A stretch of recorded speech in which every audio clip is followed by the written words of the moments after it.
अस्सलाम वालेकुम and a very good morning नाज़रीन। पंहिंजी मॉर्निंग में तव्हां सभिनी खे वेलकम कयूं था। उम्मीद है तव्हां बिल्कुलु ठीक ठाक हूंदा, ख़ैरियत सां हूंदा।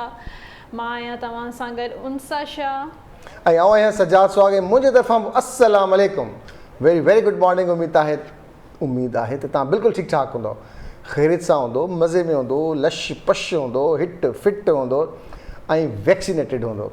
ऐं जंहिंखे वैक्सीन नाहे लॻी, अलाह करे उनखे जल्दी वैक्सीनेशन लॻी। ऐं जंहिं अगरि सोचियो आहे त वैक्सीन न कराईंदुसि उनजी पघार बंदि थींदी ऐं 2 सालनि में कुझु बि कोन थींदो। असां जंहिं वैक्सीनेशन कराई आहे एटलीस्ट सेटिस्फाइड त आहियूं।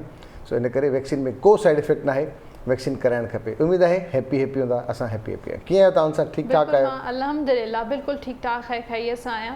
ऐं तव्हां चओ पिया सैलरी बंदि थी वेंदी ऐं कुझु ॿी बि हिकिड़ी अनाउंसमेंट में ॿुधी हुई कि पेट्रोल तव्हां नथा भराए सघो अगरि तव्हां वैक्सीनेटेड न हूंदा। अल्लाह ख़ैर करे, जेसीं ताईं लाइननि में पेट्रोल चेक कंदा। जंहिंजी वैक्सीनेशन थियल हूंदी ऐं अॻियां लाइन में सभु न थियण वारा हूंदा, उहे त कंदा झेड़ो। उन्हनि जो छा थींदो जंहिं वटि वैक्सीनेशन कार्ड हूंदो त हाणे पेट्रोल ॾिसी ऐं पोइ असांजो भराए मैकेनिज़म को न को तयारु थींदो। जेतिरो चाहे तव्हां भराए सघो था पंहिंजे गाॾी या बाइक जे टैंक में। चलो भई, ऐं हाणे त मूं इहो ॿुधो आहे त थी सघे थो गिरफ़्तार कयो वञे। पंजाब में कुझु अहिड़ा डिसीशन्स थियण वारा आहिनि। अगरि हू मॉल्स में विया ऐं अचानक रैंडम कंहिं माण्हू खे चेक कयूं ऐं उनजी बायोडेटा ऐं बायोमेट्रिक ते चेक कयूं त नादरावा अगरि उनजो वैक्सीनेटेड कोड न आयो त गिरफ़्तारी ड्यू आहे। सो इन करे ही कूड़ा सर्टिफिकेट ठहिराइण खां पासो कजे ऐं ही एडिटेड कंप्यूटर ते ठहिराइण खां पासो कजे। जेका सचाई आहे अञा ताईं जेके आहिनि उहे कूड़ा जेके सर्टिफिकेट्स आहिनि उहे ठहिराइनि पिया, त इहा इलाही ग़लति ॻाल्हि आहे, गैर क़ानूनी ॻाल्हि आहे। वरी जंहिंजूं पघारूं आहिनि अगरि उहे कूड़ा सर्टिफिकेट ॾींदो त उन्हनि खे इहा ख़बर हुजणु खपे त उनजी जेका डिटेल आहे उहा नादरा खां वेरीफाई थींदी। कूड़ा सर्टिफिकेट पंहिंजे पाण खे ख़ुशि करण लाइ, ॿिए खे ॿुधाइण लाइ त करे सघिजे थो, पर जॾहिं उनखे ट्रेस कयो वेंदो, उनखे उनजे बारकोड खे जाचियो वेंदो त ख़बर पवंदी त हू फेक ठहियलु आहे। ऐं पोइ उहा जेका फेक ठहिराइण जी हिकिड़ी पंहिंजी सज़ा आहे पाकिस्तान में, उहा बि 420 जी ज़ुमरे में अचे थी। उहो बि ॾाढो ग़लति आहे। उहो कंहिंखे धोखो ॾियणु आहे, कंहिंखे ग़लति ॿुधाइणु आहे। ऐं हाणे त कोविड ऑर्डिनेंस बि पास थी चुको आहे।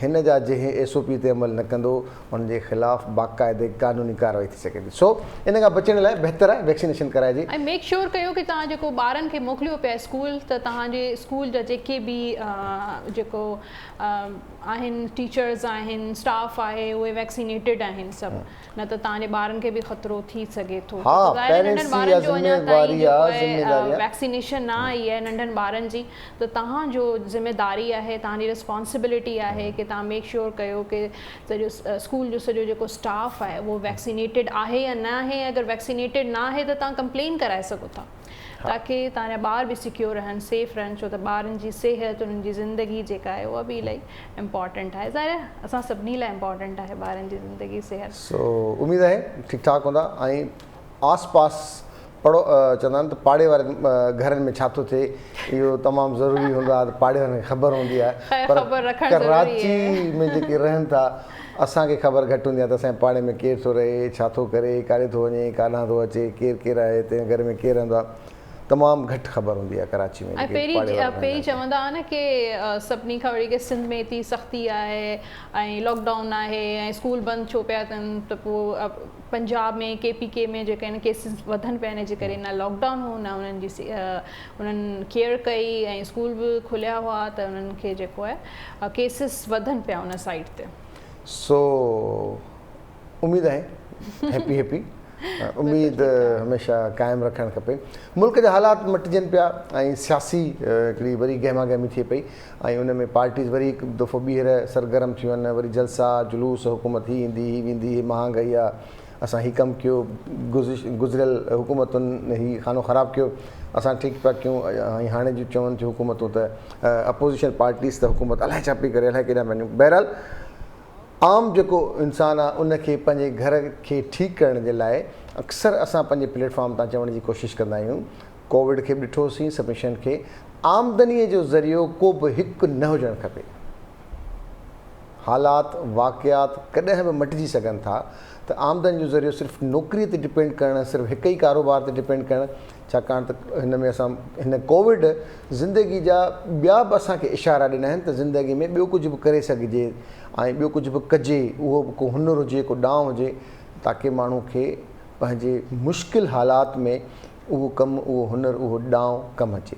सो इन करे मूंखे उमेदु आहे त असांजा घर भाती हिन ते अमल कंदा। को नंढिड़ो कारोबार आहे कि ॿिए कारोबार में थोरो हथु वंडाइजे, थोरो ट्राए कजे, का नौकिरी आहे, शाम जो ॿी नौकिरी में बि को अगरि टाइम आहे 2 कलाक 3 कलाक को हुनुरु सिखी वठिजे, कुझु न कुझु कजे। बिल्कुलु बिल्कुलु। ऐं इहो सिर्फ़ु मेल ते न आहे, सिर्फ़ु मर्दनि ते न आहे, बल्कि फीमेल ते बि आहे।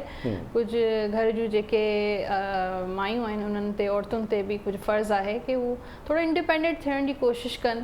का न का अगरि उन्हनि वटि स्किल आहे, टैलेंट आहे, त उनखे घर में वेही वेस्ट न कनि। सारे घर जूं ज़िम्मेदारियूं, ॿारनि जो या घर ॾिसणु, उहो बि तव्हांजी ज़िम्मेदारी आहे, पर उन सां गॾु अगरि तव्हांजे अंदरि का स्किल आहे, टैलेंट आहे, त तव्हां उनखे ज़रूरु इस्तेमालु करे सघो था, को कमु शुरू करे सघो था, चाहे वो ऑनलाइन हुजे, चाहे ॿियो को पार्टनरशिप हुजे, कंहिं बि हवाले सां जॉब करे सघो था, या कुझु बि घर वेठे बि तव्हां इलाही सारा कमु करे सघो था। जीअं असां वटि इलाही सारा गेस्ट ईंदा आहिनि, का इंटीरियर डिज़ाइनर हूंदी आहे, का ब्यूटिशियन हूंदी आहे, का डिज़ाइनर हूंदी आहे, इलाही सारा कमु मुख़्तलिफ़ क़िस्म जूं जेके कनि पियूं, ऐं बि कयां पई। हा, तव्हां कयो पिया टेरो कार्ड जो, ऐं हींअर इशारो तव्हां ॾेई छॾियो न, तव्हां चयो टेरो कार्ड, न तव्हां चयो न ॿ कमु करणु घुरिजनि। ॾिसो, मां टेरो बि कयां पई, मां होस्टिंग बि कयां पई, त तव्हां वरी गेस्ट थी वञो पिया। तव्हांजी ॻाल्हियुनि ते जेको आहे न, मां अमल पई कयां। बहितरीनु इहा ज़बरदस्त आहे। Keep it up. ऐं ईअं कंदा रहंदो त इंशा अल्लाह ताला तव्हां तरक़ी कंदा। असांजी दुआऊं तव्हां सां गॾु आहिनि। अॼोको ॾींहुं कीअं गुज़रंदो ॾिसो। कल्ह तव्हां मूंखे ॿुधायो, कल्ह त तव्हांजो बिज़ी ॾींहुं हूंदो, तव्हां पार्टी कंदा, तव्हां कंदा, ऐं कल्ह ईअं ई थियो। कल्ह it was very busy day. सो शुक्र आहे। अॼोको ॾींहुं कीअं गुज़रंदो ख़बर पए। हाणे त इतवार थियणु शुरू थी वियो आहे। ॾाढो अरबा जो ॾींहुं आहे ऐं 1 सेप्टेम्बर आहे, ऐं ॾिसूं था अॼु जो ॾींहुं तमामु सितारनि लाइ कीअं गुज़रंदो। एरीज़ वारनि लाइ कार्ड आहे द लवर्स जो, ऐं एरीज़ हुमल वारनि लाइ अॼु जो ॾींहुं चॉइसिस ऑप्शंस जो ॾींहुं आहे। मुख़्तलिफ़ ऑप्शंस अची सघनि था तव्हांजे जॉब सां रिलेटेड, तव्हांजे बिज़नेस सां रिलेटेड, को नया शयूं ऑफर्स थी सघनि थियूं। उन सां गॾु रिलेशनशिप में बि डिफरेंट चॉइसिस थी सघनि था। थी सघे थो 2 या 3 रिश्ता तव्हांजा अची वञनि, ॿ टे रिश्ता बि अची सघनि था। भई हुनमें चॉइस हूंदी आहे, कहिड़ो जेको आहे कहिड़ो सही न आहे, कहिड़ो मुनासिब आहे, कहिड़ो मुनासिब न आहे। ज़बरदस्त। मां रोज़ एरीज़ वारनि खे ॾिसंदो आहियां न, ॾाढा ज़बरदस्त कार्ड्स था अचनि। मूंखे ऑप्शन आहे त मां पंहिंजो इहो मटायां, पंहिंजो इहो तव्हांखे वरी जेको आहे न दुनिया में अचणो पवंदो। अच्छा, टॉरस सोर वारनि लाइ कार्ड आहे द डेथ जो कार्ड आहे। रीजनरेशन जो कार्ड हूंदो आहे, न्यू बिगनिंग जो कार्ड हूंदो आहे। हिकिड़ी शइ अगरि तव्हांजी थी सघे थो तव्हां वाइंड अप करे छॾी हुजे, ख़तमु करे छॾी हुजे, को बिज़नेस थी सघे थो, को प्रोजेक्ट तव्हांजो एंड थियो हुजे, या का जॉब थी सघे थो चेंज थी हुजे, स्विच करे सघो था, हिकिड़े कम खां ॿिए कम ते स्विच थी सघे था। न्यू अपॉर्चुनिटीज़, जॾहिं तव्हां का शइ एंड कयो था त नयूं शयूं जेके आहिनि साम्हूं ईंदियूं आहिनि। कॾहिं कॾहिं माण्हू मायूस थी वेंदो आहे कि की शइ एंड थी वई आहे, हाणे अॻियां कुझु बि न थींदो, त ईअं बिल्कुलु बि न आहे। कुझु न कुझु जॾहिं थींदो आहे त उहो असांजी बहितरी लाइ थींदो आहे। त न्यू अपॉर्चुनिटीज़, अॻियां वधो, ऐं जेके नया ऑप्शन्स तव्हांजे लाइ खुलंदड़ नज़र पिया अचनि। टॉरस खां पोइ आहे जेमिनाई, पेज ऑफ वॉन्ड्स जो कार्ड आहे। त पेज जॾहिं बि ईंदो आहे, न्यूज़ ॿुधाईंदी आहे, को मैसेज अची सघे थो तव्हांजे दोस्त जो, का जॉब लाइ जेको आहे के कॉल करे सघे थो, बिज़नेस का प्रोजेक्ट तव्हांखे ऑफर थी सघे थो, रिश्तो बि अची सघे थो, या कंहिं पुराणे दोस्त जो को मैसेज या कॉल, या काफ़ी टाइम सां कंहिंसां तव्हांजो कॉन्टेक्ट न आहे त उनजी कॉल बि अची सघे थी। जेमिनाई खां पोइ आहे कैंसर, सरतान, व्हील ऑफ फॉर्चून जो कार्ड आहे कैंसर वारनि लाइ। टेकिंग योर चांसिस जो कार्ड आहे। नया चांसिस, नए शयूं एक्सप्लोर कयो। नए जेके शयूं अगरि तव्हां वटि नई अपॉर्चुनिटीज़ अचनि थियूं ऐं तव्हांखे थोरो डपु थिए थो कि मूंखे इहे इन कम में हथु विझणु घुरिजे या न विझणु घुरिजे, त बिल्कुलु बि तव्हां जेको आहे डपु न कयो, डिॼो न, बल्कि तव्हां ज़रूरु ट्राए कयो। कैंसर खां पोइ छा आहे? कैंसर लियो खां पोइ आहे असद द एम्प्रेस जो कार्ड आहे लियो वारनि लाइ। इहो सेल्फ केयर जो बि कार्ड हूंदो आहे। अगरि तव्हांजे घर में तव्हांजी जेका वालदा आहे अम्मी आहे उनजो ख़्यालु कयो अॼु तव्हां पंहिंजो बि ख़्यालु करे सघो था। अगरि तव्हां बि पाण माउ आहियो फीमेल आहियो त तव्हां सेल्फ केयर इलाही ज़रूरी आहे। सॼे ॾींहं में को अहिड़ो टाइम कढो उन में तव्हां पंहिंजो ख़्यालु रखी सघो था, का बुक पढ़ी सघो था, का एक्टिविटी जेका बि तव्हांखे वणे थी उहो बि तव्हां करे सघो था। लियो खां पोइ जेका आहे वर्गो सुमला वारनि लाइ कार्ड आहे 6 ऑफ कप्स जो। A blast from the past जो कार्ड हूंदो आहे। इन पुराणियूं जेके मेमोरीज़ हूंदियूं आहिनि, पुराणा जेके टाइम हूंदो आहे उहो यादि करण जो अॼु ॾींहुं आहे। पुराणे दोस्तनि सां जेको तव्हांजो टाइम गुज़रियो हो, थी सघे थो तव्हां जेके फैमिली सां परे हुजो, फैमिली खां परे हुजो त फैमिली खे यादि करण जो ॾींहुं आहे, या दोस्त जेके विछड़ी विया हुआ या पुराणा दोस्त जंहिंसां तव्हांजो कॉन्टेक्ट न आहे उन्हनि खे यादि करण जो ॾींहुं आहे। अच्छा, वर्गो खां पोइ छा आहे लिब्रा। द जस्टिस जो कार्ड आहे लिब्रा लाइ ऐं बैलेंसिंग जो कार्ड हूंदो आहे। ऐं जंहिंजा कोर्ट में जेके केसिस हलनि पिया उन्हनि खे फेवर मिली सघे थी ऐं केसिस जेके आहिनि अॻियां न पिया वधनि, उन्हनि जा जेके आहिनि केसिस उहे अॻियां वधी सघनि था। उन सां गॾु समझदारी जो मुज़ाहिरो कयो, समझदारी सां सोचे सम्झी को बि फ़ैसिलो वठिणो आहे दिमाग़ सां फ़ैसिलो वठो। दिमाग़ सां, दिलि सां। अगरि दिमाग़ आहे त हा, असां वटि दिलि त हूंदी आहे, दिमाग़ थोरो कॾहिं घुमण फिरण वेंदो आहे कॾहिं होॾे। The great Scorpio the emperor जो कार्ड आहे।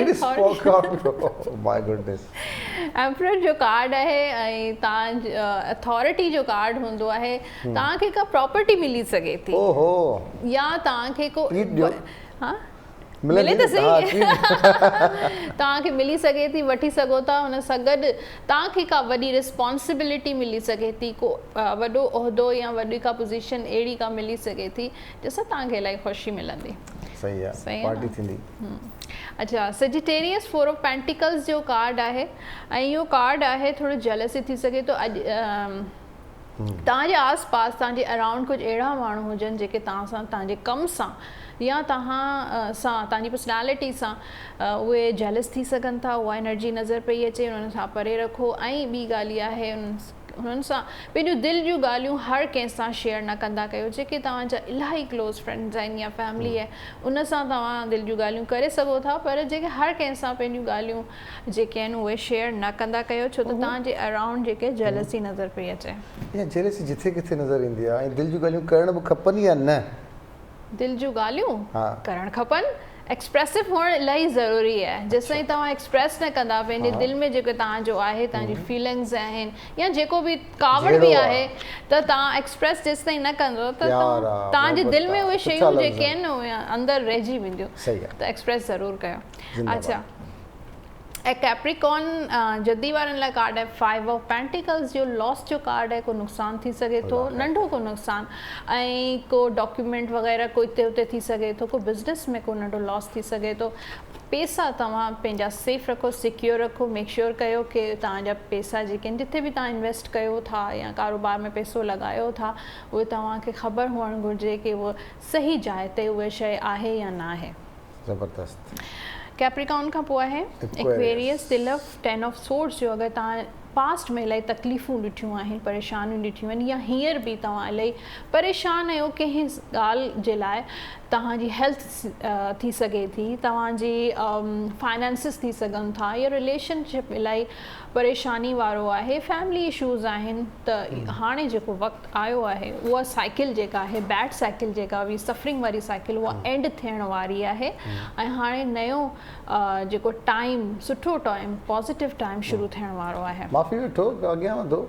माफ़ी न वठणी, माफ़ी नाहे वठो बल्कि माफ़ करे छॾियो। अच्छा, माफ़ करे। अगरि तव्हांजे दिलि में कुझु बि आहे तव्हां माफ़ जॾहिं बि कंदा न तव्हांजो दिलि पंहिंजो हल्को थी वेंदो। ॻाल्हि आहे, मतिलबु इहे लफ़्ज़ ॾिसो केॾा ज़बरदस्त लफ़्ज़ आहिनि। माफ़ी न वठो, माफ़ करे छॾियो।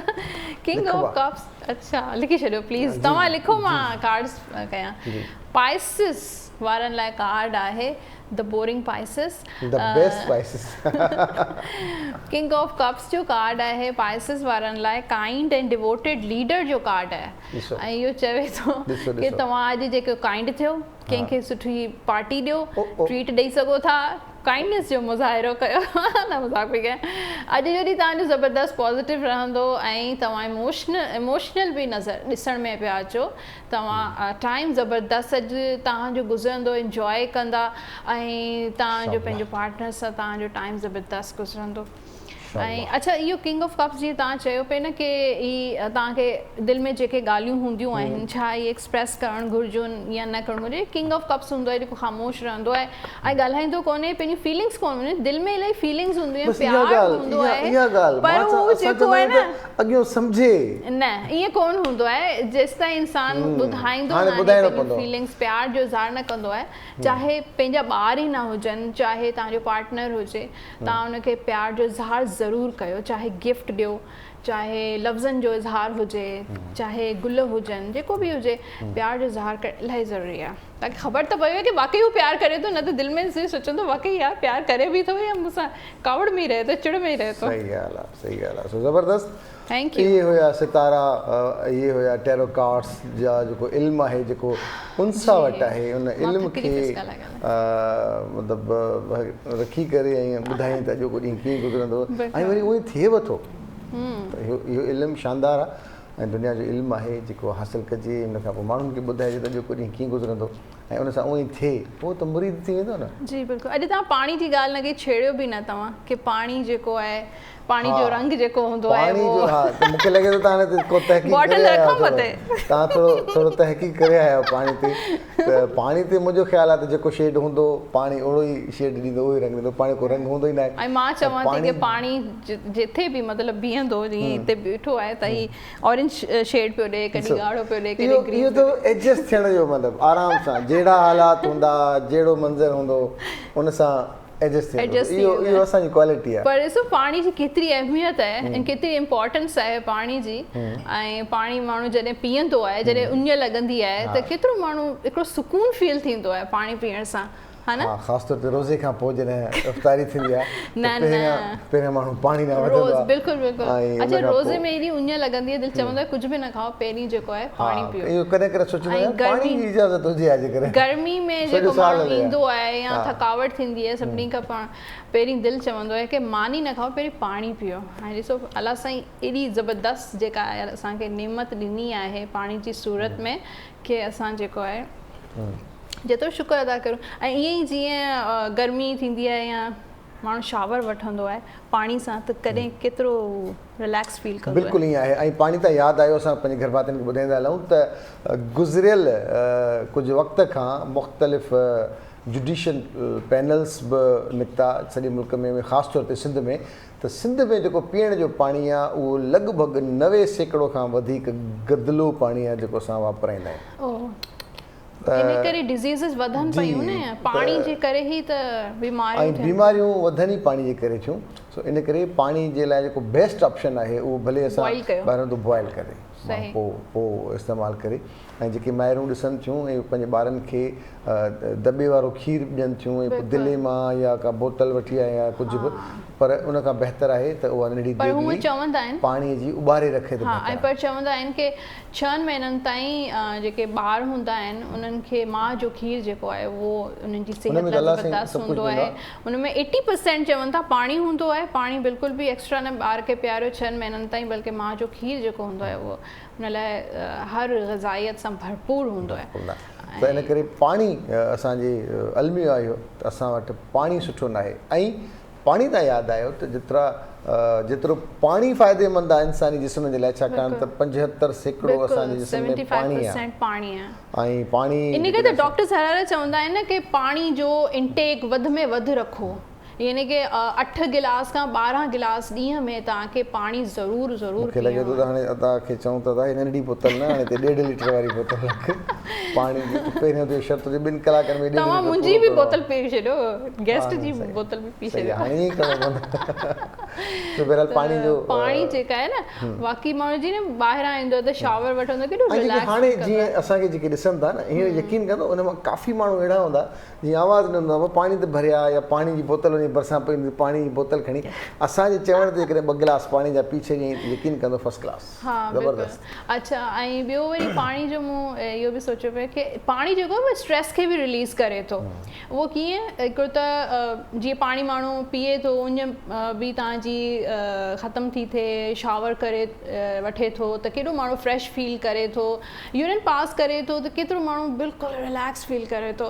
त ईअं ई पाणी जेको आहे तव्हांखे इलाही जेको आहे स्ट्रेस आहे, एंज़ाइटी आहे, डिप्रेशन आहे, त वाटर साउंड जेके आहे तव्हां अगरि ॿुधंदा, अगरि तव्हांजे घर में स्विमिंग पूल आहे या तव्हांजे घर जे वेझो को पूल आहे या का नदी आहे या दरिया कुझु अहिड़ो आहे, तव्हां उन सां गॾु वेहो 2-3 मिंट ख़ामोशी सां, त तव्हांजो माइंड आहे न जेको इलाही रिलैक्स थींदो। ऐं उन सां गॾु अगरि ऑब्वियसली सभिनी जे घर में पूल नथो थी सघे त यूट्यूब ते केतिरा सारा अहिड़ा वीडियोज़ आहिनि जंहिंमें वाटर साउंड जो म्यूज़िक हूंदो आहे। तव्हां राति जो जॾहिं तव्हां सॼो कमु थी वञे घर जो ऐं रिलैक्स हुजो त पोइ तव्हां जेको आहे 10 खां 15 मिंट 20 मिंट तव्हां वाटर साउंड ॿुधो ऐं मेडिटेशन कयो त तव्हांजो जेको स्ट्रेस जेको आहे रिलीज़ थींदो। छो त अलाह साईं कुदरती तौर ते पाणी में अहिड़ियूं शयूं रखियूं आहिनि। साइकोथेरेपिस्ट चवंदा आहिनि त जेकॾहिं निंड न अचे त पाणी जो जेको साउंड आहे न उहो लॻाए तव्हांखे आराम सां निंड अची वेंदी। मां चयो डॉक्टर साहिबु सवाल ई पैदा न आहे। चई कीअं? मां चयो बाबा मोबाइल खुलियल हूंदो त किथां निंड ईंदी, इन डप में त मोबाइल जो कोड ऑन हूंदो, ईअं न त मूंखे निंड अची वञे मोबाइल खे ॿिए जे हथ लॻी वञे। त अॼुकल्ह हीउ मोबाइल सभु कुझु आहे। उहो हिकिड़ो लतीफ़ो आहे न त छोकिरी वारा विया छोकिरे जे घर ॾिसणु, त रिश्तो त भई मतिलबु इहो रिश्तो त पहिरियां छोकिरे वारा विया ॾिसी मोटी आया, हाणे छोकिरी वारा विया त छोकिरे जो माहौल ॾिसूं कीअं आहे, ॼाण सुञाण न आहे छा आहे।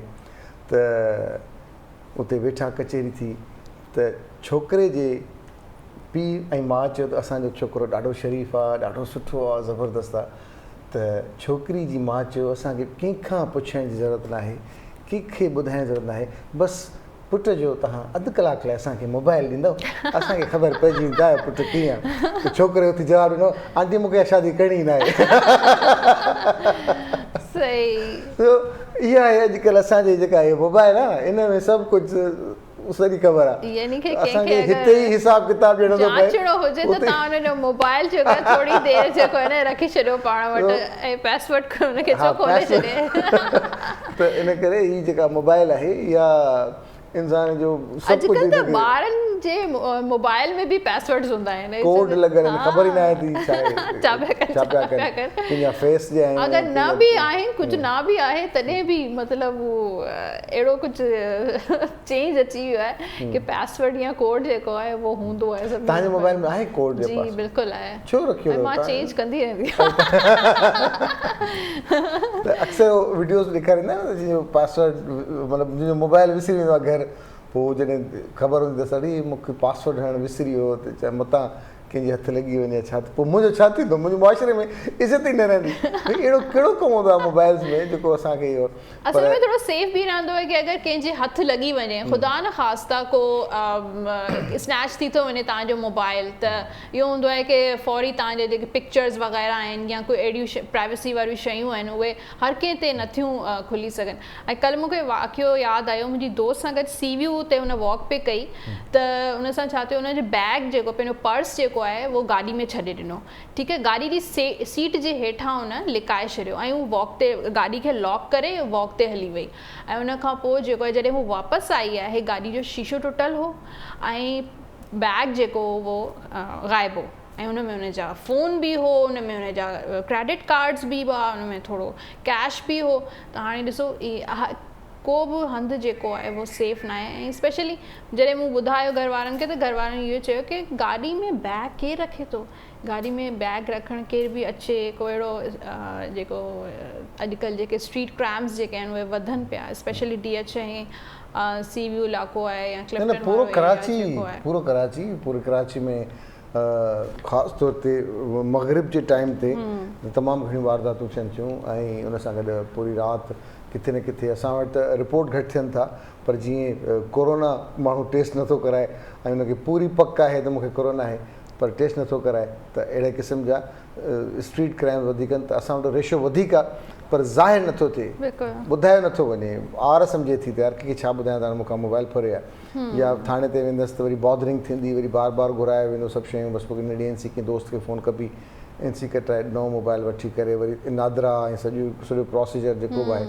कार्ड शार्ड, एहतियात अफ़सोस खां बहितर आहे। अच्छा, जॾहिं मां हींअर मुंहिंजो थोरो रूटीन आहे की शाम जो मां पंहिंजी नंढड़ी खे ड्राइव करणु सेखारींदी आहियां न शाम जो, त मोबाइल पंहिंजो ऐं घर हमेशह छॾे वेंदी आहियां, ज़बरदस्त, छो त इहो आहे की थोरो डपु लॻंदो आहे की छो त ड्राइव केरु सिखे थो त स्लो गाॾी हलंदी आहे, ख़ुदा न ख़ासि त को बाइक वारो या को बि अची वञे साम्हूं, ऐं मोबाइल अॼुकल्ह केतिरा ज़्यादा एक्सपेंसिव आहिनि, 2 लखनि जा 3 लखनि जा इहे मोबाइल आहिनि, त एॾो अफ़सोस थो थिए जॾहिं मोबाइल जेको आहे स्नैच थी थो वञे। अॼुकल्ह हिकिड़ो मोबाइल हुजणु खपे, उहा नियत बि उहा हुजे त अगरि केरु आयो त हा त अहिड़ो को ॾेई छॾिजे, ज्वेलरी जो हुनखे ख़बर आहे त अच्छा हे मोबाइल आहे।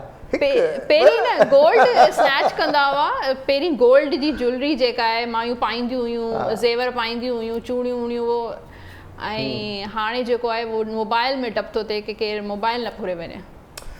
जी, हुन सां गॾोगॾु अख़बार ॾांहुं हलूं था, ऐं मां पंहिंजे फेवरेट पेज नंबर 6 ते वधां, छाकाणि त मुंहिंजो फेवरेट पेज आहे पंहिंजी अख़बार तो पूरी हूंदी आहे। रीज़न छा आहे हिन में? इंट्रस्टिंग न्यूज़ रीज़न इन करे त मां इंटरनेशनल न्यूज़ वधीक पसंदि कंदो आहियां, बाक़ी ख़बरूं पयूं हलंदियूं आहिनि असांजे मुख़्तलिफ़ चैनल्स ते जेका ख़बर पवंदी रहंदी आहे या कुझु बि, त बिल गेट्स जी कंपनी माइक्रोसॉफ्ट जो मोबाइल में वरी मोबाइल आणनि पिया, ऐं जेके डबल स्क्रीन वारे स्मार्टफोन जी इजाज़ सां धमाकेदार वापसी थी वई, ज़बरदस्त। ऐं उन सां गॾोगॾु अॼु रुॻो मोबाइल मलेशियन कंपनी बि नेठि पंहिंजो मोबाइल पाकिस्तान में खणी आई आहे, ऐं रेडमी 10 खे अपडेट करे नओं वर्जन मुतारिफ़ करायो वियो आहे, बहितरीन रिज़ल्ट जो इम्कान। कहिड़ो मोबाइल? रेडमी उनमें।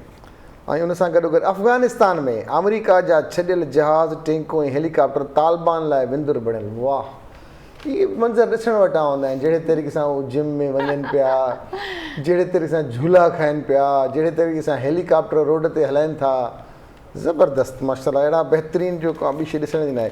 छो त फोटास सां गॾु ई छपियो आहे त कीअं हेलीकॉप्टर में वेठा आहिनि, सेल्फियूं कढाइनि था, ऐं हुन सां गॾु मश्करियूं था कनि, कहिड़ा बटण आया अथनि, छा आहे मतिलबु। त अमरीकी रवानगी शर्ती तालिबान एयरपोर्ट में दाख़िल थिया, तबाह थियल गाॾियूं ऐं जंगी हथियार रोशे जो सामान बणिजी विया, हुन लाइ मश्करी हुई छा छॾे आहे। पूरे हींअर दुनिया में वधि में जेके क्लिप्स ॾिठा वञनि पिया न, उहे इन्हनि सां रिलेटेड ॾिठा विया आहिनि, हाणे जेके मीम्स ठाहिनि पिया, मीम्स जेके ठाहिनि पिया, त को जहाज़ जो पायलट बणियो त कंहिं हेलीकॉप्टर उॾायो, तालिबान जा वेढ़ा खिलंदा कुॾंदा, हिक ॿिए खे भाकुर पाईंदा रहिया, ज़बरदस्त।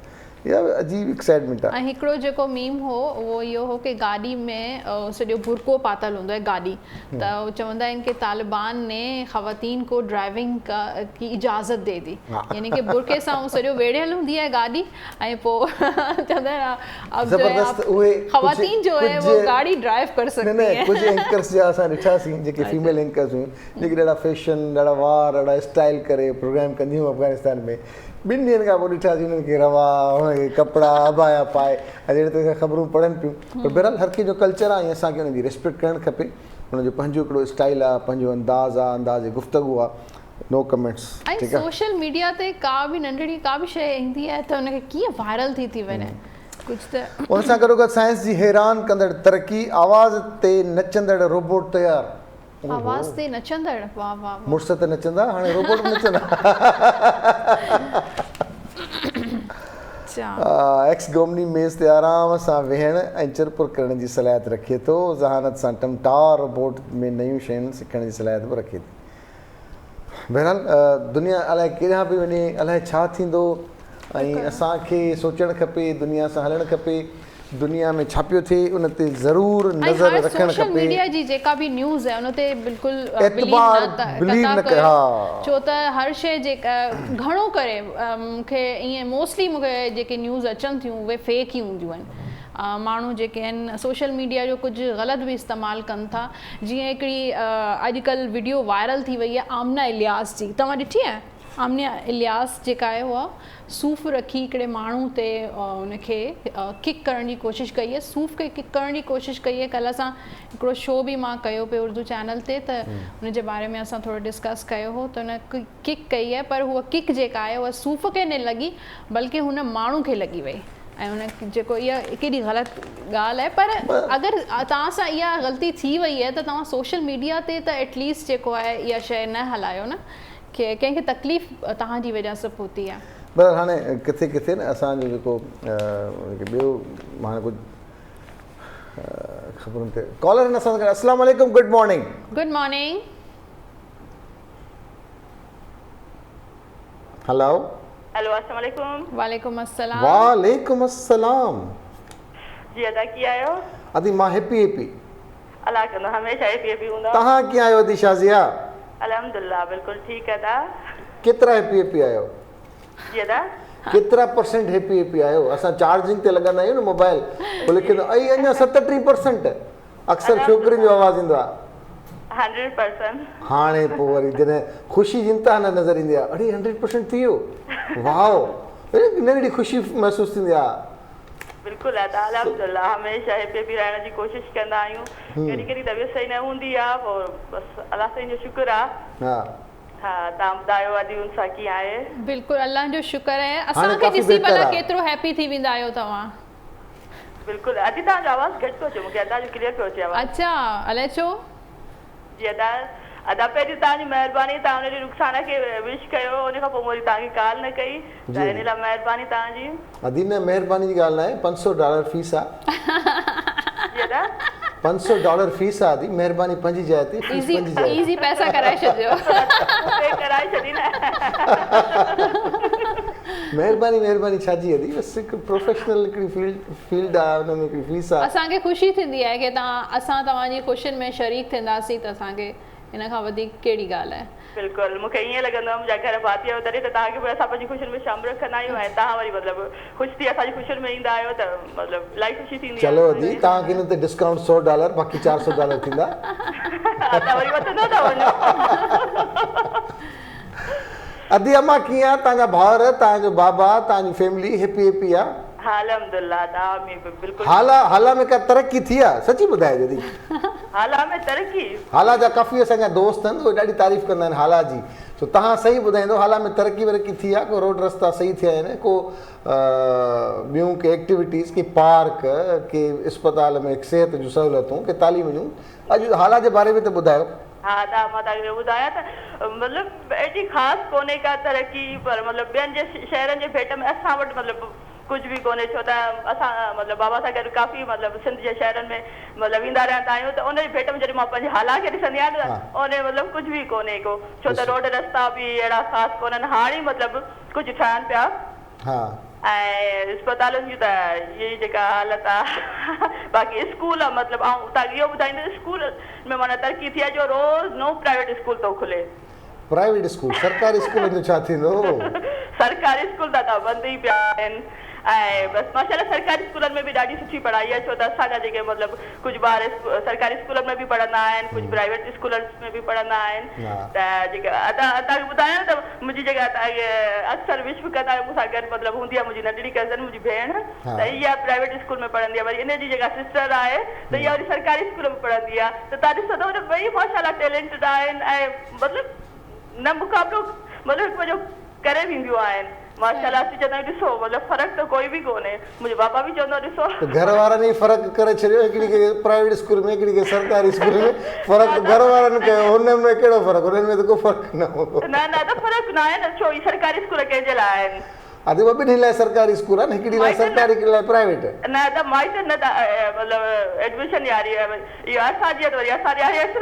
अच्छा चलो सही आहे माशाल्लाह। ऐं वरी नंढड़ो आहे त वरी ओयो बि मतिलबु उन सां गॾु ई सरकारी स्कूल में वेंदो आहे माशाल्लाह। एॾो माना असां माना उनखे ॾिसी करे हैरान थींदा आहियूं, त माशाल्लाह उनखे सूरतूं आयतूं सभु कुझु यादि हूंदियूं आहिनि माशाल्लाह। सरकारी स्कूलनि में जीअं पढ़ाईंदा आहिनि कलमा वग़ैरह, इहे सभु कुझु जीअं प्राइवेट स्कूलनि में बि पढ़ाईंदा, त पोइ असां वरी उन खां पुछंदा आहियूं मतिलबु उन ॿारनि खां, त बिल्कुलु मतिलबु हिकु जहिड़ा ई लॻंदी आहे असांखे। ख़ैर अदा त तरक़ीअ जे बारे में पुछो त माशाल्लाह सकाफ़ती ऐं अदबी त शहर आहे असांजो, पर मतलब एतिरी ख़ासि तरक़ी कोन्हे जेका मतलब असां चवंदा असां वटि लाइट जो वॾो बहिरान आहे। सही हाणे मिलनि लाइ हाला वारा असांखे जीअं त हाला वारा रुगो मिलनि दोस्त जेके हाला वारा जेके हाला वारा जेके हवाले कंदा आहिनि हाणे मिलनि असांखे। हाला वारा जेके पॉलिटिशियंस आहिनि न उहे सिर्फ़ मीडिया में अचण जा शौक़ीन आहिनि। असां जॾहिं तव्हां हाला में रुगो सिर्फ़ु इंटर थियो बाईपास सां तव्हांखे रोड ई ख़ैर मूंखे हाणे न चवणु खपे मतिलबु सभु शहर जी तारीफ़ मतिलबु तव्हां पुछो था त उन हवाले सां तव्हांखे माना ॿुधायां थी त मतिलबु ॿुधण वारा ॿुधंदा असांजे शहर जे लाइ बि कुझु कनि। ॾाढो सुठो थी वरी महिरबानी असांजी दादू जी बि इहा हालत आहे। दादू में स्ट्रीट लाइट्स ते करोड़े रुपया लॻा पर बरनि कोन थियूं ऐं पोइ उहे रुगो कागज़नि में बरनि थियूं ऐं अगरि कंहिंखां पुछियो त स्ट्रीट लाइट्स छो नथी भरे त पोइ केरु जवाबु न आहे। असां चई बीठासीं बाबा इहे स्ट्रीट लाइट्स आहिनि करोड़े रुपया ते लॻा आहिनि साफ़ पाणी कोन थो स्ट्रीट लाइट्स जेके लॻल आहिनि लगाए छॾियूं अथनि पर उहे लॻायो हुयूं उन में करोड़ रुपया ख़र्च थिया वरी उनजी रिपेयर ते करोड़े रुपया हड़प थिया ऐं हाणे बि स्ट्रीट लाइट्स लॻल आहिनि दादू में पर बरनि न थियूं। त इन लाइ असांजो वस वारनि खां इहो सुवाल बि आहे जेके दादू वासी आहिनि उन्हनि खे ख़बर आहे त सहूलियतूं कहिड़ियूं मिलियूं आहिनि कहिड़ियूं न मिलियूं आहिनि। हॉस्पिटल अलाए घणा बेड जी ठही मतिलबु उहा एक्टिव न आहे। ककड़ में cadet college cadet high school इहो ठाहियो वियो पर अञा ताईं एक्टिव न आहे। गोरख जा रस्ता अञा डिस्टर्ब्ड आहिनि। त इहे सभु शयूं आहिनि जेके असांखे उजागर करणु खपनि। अलाह कंदो इहे शयूं बहितर थींदियूं पर हिन प्लेटफॉर्म तां ज़रूरु चवंदासीं त ख़ुदा दादू ते बि ध्यानु ॾिनो ऐं दादू सां गॾु सॼी सिंध ते ध्यानु ॾियो ऐं जेतिरा बि शहर आहिनि उन्हनि में हाणे कॉम्पिटिशन आहे सोशल मीडिया ते हर शइ अची थी वञे ॿी मीडिया ते अची थी वञे माण्हुनि में अवेयरनेस आहे जेकॾहिं माण्हुनि जी दिलि में जाइ ठाहिणी आहे त कमु करणा पवंदा वञिणो पवंदो उन्हनि जी सार संभाल ऐं कंहिंजे वात टुकाइणी सां सिर्फ़ु चवण सां मसला हल थी वञनि त अञा छा खपे पर बहरहाल नथो थिए। ऐं सिंध में काफ़ी हिस्टोरिकल प्लेसिस आहिनि हिस्टोरिकल केतिरा प्लेसिस आहिनि पर रोड्स रस्ता सही न आहिनि उन्हनि जी डेवलपमेंट न आहे। त अगरि डेवलपमेंट हुजे त टूरिस्ट बि विज़िट करे सघनि था ऐं उन सां गॾु सोन सस्तो थी वियो अथव फौरन वठी छॾियो। तव्हां वठी था ॾियो छा? हा सोन सस्तो थियो 200 रुपया तोले ते घटि थियो अञा छा खपे। मतिलबु 1,10,000 200 मां 1,10,000 में तव्हांखे मिलंदो। अच्छा अञा छा खपे तोलो सस्तो थी वियो ॾाढो सस्तो 200 रुपया तोलो 1,00,200 हूंदो तव्हां 1,00,000 जेके आहे न उहो कटे छॾियो आहे। असां वटि हिकिड़ो वाक़ियो थियो असांजी अलाह साईं पुफी खे जनत में जॻह ॾे असांजी पुफी तॾहिं उहो फ़ोन ते सोनारे खां रेट पुछी असां वटि हिकिड़ो तोतो हूंदो त जीअं सोनारे खां रेट पुछी तंहिं वक़्त में शायदि सोन 5,000 मां 5,500 थियो या 6,000 मां 7,000 थियो त पुफी पुछियसि त अबा हाणे सोन घणे दा आहे त हुन को रेट ज़ाहिर महांगो ॿुधायो एतिरे तोते ऐं पुफीअ खे चक फ़ोन जे भरिसां उते फौरन पुफी चयो ख़ुदा जी का मार पवंदे उहो सोनारो असांजे शहर जो माइंड करियो अदा छा आहे तव्हांजी पुफी जेका आहे मूंखे पिटे थी को सोन मुंहुं थोरी मां अड़े साईं तव्हांखे न आहे तोते खे आहे पुफी पर ॻाल्हि त सही कई हाणे यादि थो अचे त महांगे करण वारा पोइ असां पाण आहियूं। सो बहरहाल शयूं महांगियूं थियनि पियूं सही वक़्त ते सही डिसीशन कजे। सोन असांजो एतिरे में पहुतो आहे डॉलर 167 रुपया बर्तानवी पाउंड जिन माइट बर्तानिया में रहनि था न उनखे चओ त बाबा जेकॾहिं पाउंड हिकिड़ो पाउंड ख़र्ची ॾिए त असांखे माइंड न करणु खपे यार हिकिड़ो पाउंड उन हिकिड़े पाउंड जी पाकिस्तानी क़ीमत आहे 230 रुपया 230 रुपया भरींदासीं तॾहिं असांखे 1 पाउंड मिलंदो।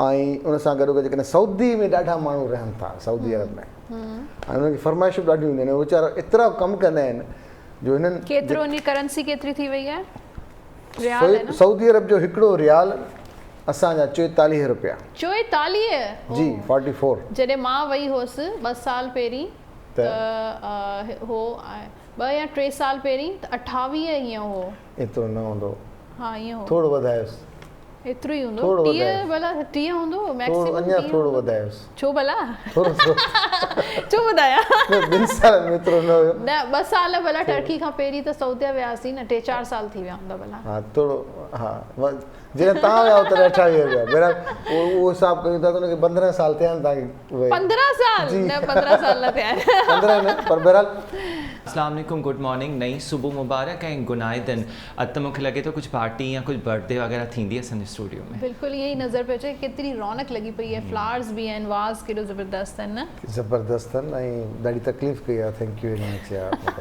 तव्हांखे असां सोचियो हिकिड़ो सरप्राइज़ तव्हांखे हिकिड़ो तव्हां गिफ्ट हिते कंप्लेन पे कई न कि मुंहिंजी बर्थडे खे सेलिब्रेट कोन कई इन जे करे तव्हांजे लाइ थैंक यू ऐं जी दोस्तो ब्रेक खां पोइ असां हींअर महिमान सां मुलाक़ात कंदऊं। हीअ जेके शयूं हिते स्क्रीन ते नज़र अचनि पियूं इहे अॼुकल्ह हर घर जी ख़ूबसूरती में ज़ाहिर उन डेकोरम आहे, उन जो हिकिड़ो कहिड़ा कहिड़ा हुन में प्रॉप्स हुजणु खपनि घर में जेके सुठा लॻनि। उन तमामु सुठी डिज़ाइनर आहे, उन सां गॾु गॾु इवेंट मैनेजमेंट उन्हनि सिखी आहे कीअं कजे। अॼुकल्ह बर्थडे पार्टीज़ बि ॾाढी थीम सां थियनि थियूं, मेहंदी हुजे, शादी हुजे, वलीमो हुजे, सभु शइ थियनि थियूं। वधीक कचहरी कंदासीं। असां गॾु मौजूदु आहे तानिया रुगाटिया। अस्सलाम वालेकुम, गुड मॉर्निंग। वालेकुम अस्सलाम, कैसे हैं आप? ठीक है, बिल्कुल ठीक, थैंक यू वेरी मच, आपने इतना तकल्लुफ़ किया हमारे लिए। इसके लिए आप क्या कहेंगे, मतलब जब ऐसे कोई कहता है तो फिर आपकी फीलिंग्स क्या होती हैं? नहीं मतलब ये जी एक्चुअली आवाज़ नहीं आ रही। आपको आवाज़ आ रही? नहीं आ रहा। अच्छा, मैंने कहा बहुत अच्छा, माशाल्लाह, बेहतरीन। और बेसिकली ये स्टार्टअप मैंने बहुत अर्ली एज में किया था, after matric 16 years that was मतलब माय एज, और उसके बाद से मतलब मैं इस चीज़ को करती आ रही हूँ। अच्छा। और मैं इंटीरियर डिज़ाइनर भी हूँ और फ्लोरिस्ट भी हूँ, और ये मेरा एक आर्ट वर्क है, क्राफ्ट से रिलेटेड कह लें, गिफ्ट रैपिंग से कह लें, जो आजकल बहुत ज़्यादा इन हुआ हुआ है, मॉडर्न उसमें भी आ रहा है सारा। तो ये चीज़ इनोवेटिव लगती है। सीखा है या मैं जापानीज़ कॉन्सुलेट से सर्टिफाइड हूँ। अच्छा। एकेबाना से फर्स्ट प्राइज़ विनर होल्डर भी हूँ, इंटरनेशनल लेवल भी सर्टिफाइड हूँ। ओके। तो ये मैंने एक जापानीज़ कॉन्सुलेट से उनका जो अपना एक आर्ट है ikebana, it's like a Japanese floral art, वो भी मैंने सीखा है। और ये सारा जो क्रिएटिविटी है, कुछ माइंड क्रिएटिविटी है, कुछ गॉड गिफ्ट है। और क्योंकि जब आप करते रहते हैं कोई चीज़ को ना, तो वो ऑटोमेटिकली आपको आइडियाज़ वगैरह क्रिएट होते रहते हैं माइंड के अंदर। सही। तो ये इस तरह से आपका सारा शौक था, इसका मेरा मतलब शौक है। था बेसिकली। और हमारा फैमिली बिजनेस भी फर्नीचर डिज़ाइनिंग वगैरह। अच्छा। और मतलब सारा इंटीरियर से रिलेटेड काम है। तो आज क्या बना के दिखा रही हैं हमें? आज मैं आपको सिखा रही हूँ कि आप गिफ्ट जो पैकिंग्स होती हैं वो आप कैसे कर सकते हैं। तो मैं आपको वो चीज़ सिखाऊँ। हाँ, नहीं, बेहतर है आप बताती भी जाएँ और सिखाती भी जाएँ कि गिफ्ट को पैक कैसे किया जाए। वो बास्केट चाहिए होगा। ये बास्केट। अच्छा, आप जो गन का कह रही थी कि इसको ऑन करनी है, एक्चुअली तो हम अच्छा, इसको- ये भी मैं साथ साथ बता दूं, क्योंकि जब हम पहले जब मतलब कहते हैं कि सारा वो नहीं था, जब अवेयरनेस नहीं थी इन चीज़ों की, तो चीज़ें बनती थी UHU वगैरह से, यूहू स्टिक्स इस्तेमाल करते थे, समद बॉन्ड इस्तेमाल करते थे। लेकिन अब जाहिर सी बात है टेक्नोलॉजीज़ आ गई हैं, डिफरेंट चीज़ें आ गई हैं। तो अब एक चीज़ है कि ग्लू गन यूज़ किया जाता है। मैं चाहूँगी कि ग्लू गन को थोड़ा सा हम, क्योंकि वो जब तक हाँ, वो थोड़ी सी गर्म नहीं गर्म होगी होती है, तो हम उसको यूज़ नहीं कर आमिर भाई सकेंगे। आएंगे। उसके बिहाफ पे जो हमें जो दूसरे काम करने वो तब तक हम कर लेते सही हैं। है। गन कहाँ है? गन में मेरी बेटी को भी बहुत शौक है, बहुत क्रिएटिव है, इस तरह की चीज़ें वो करती रहती है कहीं लग घर में सकता ना। है स्विच? तो हमारे घर में भी ग्लू गन मौजूद है। ये वैसे बहुत इजी टू गो काम है। हाँ। देखिए आजकल लोग ढूंढते हैं कि टाइम कंज्यूमिंग ना हो और इजी टू गो काम हो जाए हमारा। आपने जल्दी से बस चीज़ों को वो किया। ये मैं यहाँ लगा देती हूँ। अच्छा, चले ये हम करते जो रहेंगे। बाद की चीज़ें वो बाद में कर ले, मैं जब तक वो कर लेती हूँ। आपने इवेंट्स डिफरेंट करती रहती हैं, कौन कौन से इवेंट्स किए हैं आपने? मैंने वेडिंग से रिलेटेड इवेंट्स भी किए हैं। बेसिकली वेडिंग, एंगेजमेंट, मेहंदी और बर्थडे पार्टीज़ हो गई, ये सारा मेरा काम है। ओके। उसके अलावा हमारे पास आते हैं कस्टमाइज़ तरीके से भी चीज़ें आती हैं। हाँ। कि कि हमें गिफ्ट रैपिंग्स चाहिए, या हमें क्या कहते हैं फ्लोरल आर्ट चाहिए, या कभी इस तरह से भी थीम्स आई हैं कि आपको दे दिया गया हो कि आप ये थीम्स आ जाती हैं। आप कोई कहता है कि हमें बारबी थीम्स चाहिए, या जैसे बर्थडेज वगैरह में Birthdays होती में, है। हाँ। और वेडिंग्स में भी हमारे पास आ जाती है कि हमें गोल्डन थीम, मतलब वो एक डिपेंड करता है आपके ऊपर कि आपके कस्टमर को क्या चीज़ चाहिए। सही। तो उस हिसाब से हमें चलना पड़ता है। फिर आजकल वो मेहंदी में इतनी सारी वो बिल्कुल एक थीम चलती है। अच्छा, कौन कौन सी आजकल थीम्स जो हैं वो इन हैं? आजकल तो बहुत सारी चीज़ें इन हो गई हैं, क्योंकि लोगों को इतनी अवेयरनेस आ चुकी है कि बस वो चाहते हैं कि हमें मतलब अच्छे से अच्छा। और मज़े की बात यह है कि कंपटीशन बहुत बढ़ गया है, क्योंकि मार्केट में एक मैं ही काम नहीं कर रही और भी बहुत सारे लोग काम कर रहे हैं। तो हमारी कोशिश होती है कि कुछ नया, हर टाइम कुछ नया कुछ नया कुछ नया, तो वो चीज़ हो रही होती है। सही सही। जब तक आप सेटिंग कर लें हम कॉल ले लेते हैं। जी, अस्सलाम वालेकुम, गुड मॉर्निंग। वालेकुम अस्सलाम। जी अदी केर पे ॻाल्हाए कॉल ते? जी मां सीमा इक़बाल आहियां, सीमा इक़बाल थी ॻाल्हायां। अदी अदी कहिड़ो हाल आहे? मां तव्हांजो भाउ सजाद आहियां, सजाद स्वाग पियो ॻाल्हायां। ख़ुशि आहियो? छा चङा भला दा? ठीकु आहियो? मस्तु अदी, फर्स्ट क्लास, शुक्र अल्लाह जो। करार ॿार बच्चा ठीकु आहिनि? सभु ख़ुशि लॻा पिया आहिनि? अल्हम्दुलिल्लाह, करार ई करार लॻा पिया आहिनि। अदी तव्हां ठीकु आहियो? अदा इक़बाल ठीकु आहे? ॿार ठीकु आहिनि? अल्हम्दुलिल्लाह, अल्लाह जो वॾो करम आहे, सभु ठीक ठीक ठाक लॻा पिया आहिनि, अल्लाह जो शुक्र आहे। माशाल्लाह माशाल्लाह। जी जी, ॿियो तव्हांजो प्रोग्राम की पियो हले? सुठो पियो हले, ॾाढो ज़बरदस्त क़िस्म जो। जी अदी इंटीरियर, हा तव्हां घर खे सेट कंदा आहियो या बसि छॾे ॾींदा? न न, आउं कंदी पई आहियां घर खे सेट कंदी, मूंखे शौक़ु आहे इहो। हा असां औरतुनि में माशाल्लाह इहा गॉड गिफ्टेड आहिनि, त चाहींदियूं आहिनि त का न का शइ वठी अचे, माण्हू उहो सेट करे ही करे हू करे। जी, ऐं या कुझु न त उन सामाननि खे वरी उतो सुठो करे थोरी सेटिंग चेंज करे छॾियो त घर नयो नयो लॻंदो आहे। थोरी वेरिएशन लाइफ में ज़रूरी है, तमामु ज़रूरी आहे अदी, तमामु ज़रूरी आहे। जी जी। सो को सवाल को ॻाल्हि करणु चाहियो अदी सीमा इक़बाल? जी जी, तव्हांजी इंटीरियर डिज़ाइनर आहे इहे तव्हां वटि? जी इंटीरियर डिज़ाइनिंग बि आहे, इवेंट कीअं सेट कजे जी। हेलो अस्सलाम वालेकुम। वालेकुम आप कैसी हैं आप? ठीक है जी वालेकुम सलाम, क्या हाल है आपके? कैसी हैं आप? अल्हम्दुलिल्लाह, आप ठीक है? जी मैं ठीक हूँ बिल्कुल। जी, तो आप क्या फ्लावर मेकिंग करती हैं? इसके अलावा इंटीरियर डिज़ाइनर भी हैं आप? फ्लावर मेकिंग करती हैं? जी मैं फ्लावर मेकिंग भी करती हूँ, ड्राई फ्लावर्स वगैरह भी सिखाती करती हूँ। बेसिकली मेरा अपना ये है कि मुझसे लाइव सेशन के लिए कभी कोई कहता है तो मैं वो भी करती हूँ। एंड सेकेंडली कि काफ़ी अभी मैंने अपने खुद के भी इवेंट्स वगैरह में लाइव सेशंस वगैरह किए हैं, और रिलेटेड टू गिफ्ट पैकिंग्स हो गया, फर्नीचर डिज़ाइनिंग हो गया, फ्लोरल आर्ट से जो भी रिलेटेड चीज़ें होती हैं वो सब जो डेकोर से रिलेटेड है, आई डू एवरीथिंग। अच्छा, यानी आप होम डेकोरेशन के लिए नहीं, जैसे होम डेकोर करते हैं उसके लिए जैसे फर्नीचर और अंदर से जो भी होता है इंटीरियर, वो नहीं करती हैं आप? जी मैं सारी चीज़ें करती हूँ। इंडोर रूफ गार्डन हो गया, रूफ टॉप्स हो गए, जो इंडोर गार्डन्स बनते हैं, स्टेयरकेस क्या हो गया, डिफरेंट। अब ये तो जाहिर सी बात है आपका प्लेटफॉर्म है, उसमें आपको हर चीज़ को करना पड़ता है, क्योंकि अब आइडियाज़ इतने आ चुके हैं और सारी चीज़ें चली इस तरह से रही हैं। अच्छा, किड्स रूम के लिए भी होता है, ब्राइडल के लिए भी आप करती हैं? जी जी अदी, हाणे असां डेमो ॾिसूं था अदी सीमा इक़बाल, ॾिसूं त असांखे तानिया गिफ्ट पैक कीअं कजे, छा कजे। असां त कंदा आहियूं, हाणे ॾिसंदासीं त कीअं थो थिए। ॿियो तव्हां ठीकु आहियो? अलाह साईं तव्हां ख़ुशि करे। Thank you very much, thank you very much अदी सीमा इक़बाल, तव्हां कॉल कई। और पहले तो ये होता था कि एक केक रख के उसके बराबर में कुछ निम्को रख दिया, समोसे रख दिए, दही बड़े रख दिए, बलून्स लगा दिए, सालगिरह हो गई। अब ये चौंचले कुछ बढ़ गए हैं ना, मतलब बहुत ज़्यादा हो गया। देखिए पहले वक्तों में नहीं होता था, जब मैंने ये सीखा था, या जब मैंने स्टार्टअप किया था, तब भी इतना ज़्यादा कम्पीट या एक दूसरे के साथ नहीं था। अब जैसे बहुत सारे मेरे पास क्लाइंट्स आते हैं, आपने इनका ये बनाया, आप मेरा इनसे अच्छा बना दें। अब ये चीज़ें बहुत बढ़ गई हैं, पहले नहीं थी इतनी। लेकिन ये है कि अब जाहिर सी बात है, जब आप सोसाइटी मूव कर रहे हैं, ज़माने के साथ भी आपको चलना है, तो ये चीज़ें तो अभी आप क्या सिखा रही हैं? ये बेसिकली बास्केट है। हमारे पास जैसे आता है कि कस्टमाइज बच्चों की बास्केट्स चाहिए हमें, तो उसमें क्या कहते हैं, बर्थडे वगैरह की या नहीं, जैसे बेबी बास्केट्स हैं। मैं आपको अभी जो सिखा रही हूँ वो एक तरीके से बेबी बास्केट है, चॉकलेट बेबी बास्केट्स जो होती है ना, वो चीज़ मैं आपको सिखा रही हूँ।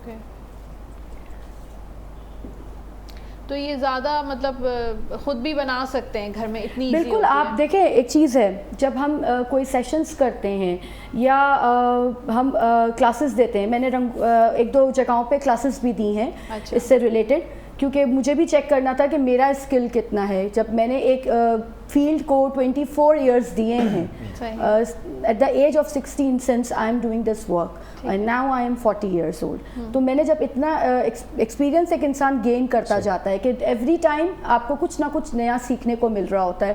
प्लस मैंने स्टडीज़ भी इसके ऊपर बहुत की हैं कि जब मुझे कोई चीज़ बॉदर कर रही होती है, कोई चीज़ मुझे देखनी है, तो I will search Google and all. तो मैं यूँ पढ़ती भी रहती हूँ उसके बारे में कि अब और क्या नया मैं इसमें ला सकती हूँ, एडिशंस कर सकती हूँ। तो इस तरह से आपको क्रिएटिविटी तो ऐसे ही होती है, जितना बंदा एक्सप्लोर करे उतना कम है। बिल्कुल, आप एक्सप्लोर करें, और सबसे बड़ी बात है आपका एक किसी किसी को ना गॉड गिफ्ट भी होता है। हाँ, तो मुझे ना मतलब कोई चीज़ ऐसे दिमाग में आ रही होती है ना, तो जब तक मैं उसको बना ना लूँ, जब तक मुझे चैन नहीं आता, मुझे बेचैनी रहती है। मेरी बेटी भी मुझे कहती है ना कि आप सुकून से नहीं बैठती जब तक आप वो चीज़ को कंप्लीट ना करें। तो घर में ही आप सारी चीज़ें, या कोई वर्कशॉप वगैरह है आपकी? जी, पहले मेरा आउटलेट था, लेकिन फिर बीच में थोड़ा सा गैप आया। उसके बाद अब मैं अभी घर से ही कर रही हूँ, लॉकडाउन की वजह से जो प्रॉब्लम्स चल रही हैं लास्ट ईयर से। लेकिन अब ये है कि इंशाल्लाह in future I am going to कि मुझे कहीं एक जगह पे आउटलेट और करना है। सही ये चीज़ है। तो ऑनलाइन ही आपको लोग ऑर्डर करते जी, हैं? ऑनलाइन अभी फ़िलहाल मैं ऑनलाइन ही कर रही हूँ। पहले तो आप जाके वहाँ देखती होंगी ना कि कौन सी जगह है, उसके हिसाब से कितना स्पेस है, हमें देखना पड़ता है, लोकेशन क्या है। प्लस जितने भी हमारे पास जैसे ऑर्डर्स आते हैं, लाइक रूफ गार्डन, इंडोर वगैरह जो कुछ भी है, देखिए ये चीज़ें तो थीम वाइज हो जाती हैं, ऑर्डर हो जाता है, हमें मिल जाता है, हम कर लेते हैं। लेकिन कुछ चीज़ें ऐसी होती हैं कि जो हमें जगह पे जाकर देख के करनी पड़ती हैं। ऐसे कि अरेंजमेंट्स हैं आपके घरों में, फ्लोरल अरेंजमेंट्स बनते हैं, तो वो जब तक मैं स्पेस नहीं देखूंगी तो मैं उसमें कोई गाइडलाइन नहीं दे सकती। अच्छा, जैसे आज आपने आर्टिफिशियल फ्लावर्स यूज़ करें, ड्राई फ्लावर्स, तो कुछ लोग नेचुरल फ्लावर्स भी यूज़ करते हैं। जी, मैं फ्रेश भी यूज़ करती हूँ शादियों में, वेडिंग इवेंट्स में। वो बहुत ज़्यादा कॉस्टली होते हैं, और खासतौर पर जो फ्रेश फ्लावर्स हैं। Artificial, fresh is costly. क्यों फ्रेश कॉस्टली है? क्योंकि देखा जाए तो हमारे यहाँ पर ह्यूमिडिटी बहुत है, तो जो यहाँ का लोकल फ्लावर है वो ब्लूम उसमें नहीं रहता, वो ड्रूप हो जाता है। बाय द टाइम आपकी दावत शुरू होती है, फ्लावर ड्रूप हो जाता है, कस्टमर्स की कंप्लेन आती है। तो अब जो हमने जितना टाइम मैंने एक्सपीरियंस किया है, गेन किया है, वो यही चीज़ की है कि जो बाहर से मटीरियल आ रहा है, जो इम्पोर्टेड फ्लावर्स आ रहे हैं, वो आपके लाइक अगर आप किसी को बुके भी उसका बना कर देते हैं तो 4-5 हज़ार से कम नहीं होता वो। नहीं, it will take like expensive, वो बहुत पड़ता है। लेकिन आप उसको 10-15 दिन वो आपके यहाँ ऐसे ही स्टे करेगा। हाँ, स्टे करता है। लेकिन अगर लोकल फ्लावर है वो तो एक दिन में ही ड्रूप हो जाता है। इवेंट्स में पूछते हैं कि सर आपको फ्रेश चाहिए या जी, मेरे पास जैसे क्वेरी आती है, 2-3 यूज़ हो चुके हो वो चाहिए, तो उसको अभी लोग किस तरह से आएगा और ये होगा वो होगा, तो ये मुख्तलिफ पैकेजेस से चलते हैं। कोई कहता है हमें आर्टिफिशियल में चाहिए, करते हैं। एक्चुअली ये जो गिफ्ट रैपिंग्स है ना, ये ज़्यादातर क्योंकि अगर हम इसको फ्रेश में करते हैं, फ्रेश आपका ख़राब हो जाएगा, उसके बाद वो जो पीस है वो पीस आपके लिए यूजलेस हो जाता है। बट द थिंग इज़ कि अगर आप आर्टिफिशियल यूज़ करते हो तो आप उसको यूज़ करने के बाद, चॉकलेट्स निकालने के बाद, वीडियो में और फोटोस में वो चीज़ मतलब बहुत अच्छी लगती है। आर्टिफिशियल फील नहीं होता कि आर्टिफिशियल थे या जी। देखिए, बनाने का तरीका भी होता है, सही है ना। अब बहुत कस्टमर ऐसे होते हैं कि आप मिक्स करके बनाते हैं, आर्टिफिशियल एंड फ्रेश दोनों को मिक्स करते हैं। क्योंकि बाद में बाय द टाइम ये होता है कि जब हम इसमें कुछ चीज़ें ऐसी डालते हैं, टपुटप करते हैं, ग्रासेस वगैरह, उसमें ये होता है कि जब अगर आपने फ्रेश निकाल भी दिया है ना, तो वो पता नहीं चलता कि वो चीज़ हटके कोई चीज़ है, कि वो ऐसा है कि आप खूबसूरती से कहीं एडजस्ट भी कर सकते हैं अपने घर में। तो ये है। और सबसे मेन चीज़ जो इस आर्ट में है वो है कलर कॉम्बिनेशन, कि आप कलर कॉम्बिनेशन क्या यूज़ कर रहे हैं। सबसे मेन चीज़ आपकी कलर कॉम्बिनेशन है। आपको कलर स्कीमिंग का बहुत ध्यान रखना पड़ता है, क्योंकि बहुत से लोग ऐसे होते हैं, डिमांड पे होता होगा कि वो कौन से कलर्स बिल्कुल है। हमें बहुत सारी मतलब चीज़ों को जो आप कलर्स बनाते हैं ना, वो स्कीमिंग्स का आपको बहुत ज़्यादा ध्यान रखना पड़ता है कि आप किस स्कीमिंग पे जा रहे हैं। तो जैसे कि अब ये बास्केट पे मैंने ओएसिस यूज़ किया है, थर्माकोल भी यूज़ कर सकते हैं, ओएसिस भी यूज़ कर सकते हैं। लेकिन ओएसिस में ये होता है कि ये जल्दी ना आपके जगह को स्पंज टाइप का है, ये वो कर लेता है। थर्माकोल में ये चीज़ इशू आती है कि आपका जो ये स्टैम्प है, जो फ्लावर्स का, बाज़ बहुत स्टैम्प थिन होते हैं जो थर्माकोल में इंसर्ट नहीं होते, और ओएसिस में आप टक करके डालें, ये हो गया। और ये ओएसिस हर जगह अवेलेबल है? आपको हर जगह, आप जो फ्रेश फ्लावर्स वाले हैं उनके पास जाकर ये ड्राई ओएसिस आप इजीली ले सकते हैं, और ये इतना कॉस्टली भी नहीं है। अब हमारी उसमें इतना कॉस्टली नहीं, शुरू में बहुत कॉस्टली होता था क्योंकि सिर्फ ये बाहर मुल्कों से आता था। लेकिन अल्लाह का शुक्र है कि अब हमारे मुल्क में भी बहुत सारी तरक्की हो चुकी है चीज़ों की, बहुत अवेयरनेस आ चुकी है। कुछ नहीं करना आपने, बस सिर्फ ये फ्लावर्स लेके आप क्या थीम बना रही हैं आप, क्या कॉम्बिनेशन है, इसको क्या कहें? मैं इसमें जो कॉम्बिनेशन दे रही हूँ, जैसे कि ये वाइट और ब्लू है, अगर मैं इसमें ब्लू वगैरह करूँगी तो वो बॉयज़ वगैरह का हो जाएगा। आप इसके अंदर पिंक को भी ऐड कर सकते हैं कि थोड़ा सा कलर ब्रेक हो जाए आपका। तो मैं इसमें थोड़ा सा इसको कलर ब्रेक करूँगी। और जैसे कि मैंने कहा कि मैं इसको बेबी बास्केट के उसमें जाऊँगी, जो ये एक क्यूट सी डॉल है जो मैं चाहती हूँ कि मैं इसमें लगाऊँ अगर ग्लू गन गर्म हो गया तो। और ये गन हर जगह अवेलेबल है। हाँ, स्टेशनरी ये शॉप पे इसके ये बगैर चीज़ें मेरा मिल गुजारा जाती हैं। नहीं है गन के पीछे। हाँ ये मुझे हर जगह चाहिए होती है। सही। मेरी फ्रेंड ने अपने बच्चों का वो किया था आमीन। ओके। तो बहुत खूबसूरत एक्रेलिक के बॉक्सेस में छोटा सा कुरान पाक हो गया, बिल्कुल। खजूरें हो गई, देखिए कस्टमाइज ऑल थिंग्स तस्बीह हो गई, इस तरह का बड़ा ज़बरदस्त जो है वो। और सबसे बड़ी बात है आप ऐसी चीज़ों को वो करें कि हर कोई अफोर्ड कर सके। क्योंकि हमारे पास आता है कि हमारी रेंज इतनी है, आप इस रेंज से बना दें, तो वो सारी चीज़ें फिर हमें मैनेज करके चलना पड़ता है। अब तो बर्थडे करते हैं बच्चों की, तो उसके साथ साथ जितने बच्चे आते हैं उसके लिए भी बॉक्सेस जो बनते हैं जो उनको दिए जाते हैं। हाँ। तो वो भी मतलब गुडी बैग्स जो होते गुडी हैं, बैग्स जो होते हैं वो भी अच्छी खासी कॉस्ट का बन जाता है कि जी, वो देना पड़ता है, लेकिन अच्छा लगता है, फील अच्छा आता है। उनके पास एक याद रह जाती है कि कहाँ गए थे, किसकी बर्थडे थी और क्या था। और पता है मेरी कोशिश होती है कि जब मैं ये काम करूं तो मेरी बेटी को भी साथ लेके बैठी हुई होती हूँ मैं कि थोड़ा सा तुम भी सीखो। तो वो भी थोड़ा सा इस चीज़ को इंटरेस्ट करती रहती है। वो। ऑल थिंग इज़ कि आपका अपना पैशन क्या है, आपकी अपनी चॉइस क्या है, या आप कितना सीखना चाहते हैं, इट्स डिपेंड। अच्छा, अब मैं इसके अंदर थोड़ा सा हमें टाइम के हिसाब से भी चलना है। तो मैं इसमें चॉकलेट्स, जैसे ये बारबेक्यू स्टिक्स हैं, ये भी हर जगह अवेलेबल होती है, आपको ईजीली मिल जाएगा मार्केट के अंदर। तो इसमें मैं जैसे चॉकलेट्स को किस तरीके से हम पुटअप करते हैं वो मैं आपको तरीका सिखा देती हूँ। ज़बरदस्त। अच्छा, हे जेके असां जूं भेनरूं ॾिसनि थियूं ऑनलाइन सिखी सघनि थियूं, ऐं अॼुकल्ह त हर शहर में जेके बि शहर आहिनि उन में ॿारनि जूं बर्थडेज़ थियनि थियूं, गिव अवेज़ ॾिना वञनि था, गुडी बैग्स ठाहे ॾिना वञनि था स्कूल्स में, कॉलेजिस में, या तक़रीबन मुख़्तलिफ़ घरनि में अहिड़ा आइडियाज़ यूट्यूब ते बि बेशुमार मिलंदा आहे। त सिखी वठनि ऐं घर वेठे मुख़्तलिफ़ ऑर्डर्स मिली सघनि था। कंहिंजे ॿार जी सालगिरह आहे, 25-30 ॿार जेके ॿिया ईंदा उन्हनि जे लाइ असांखे तव्हां अहिड़े क़िस्म जा पैकेट्स ठाहे ॾियो, ऐं पोइ उन जेकी नॉमिनल कॉस्ट हुजे ऐं पोइ घर वेठे उन्हनि खे ठाहे ॾिना वञनि त हुनजो रोज़गारु सुठो थी सघे थो।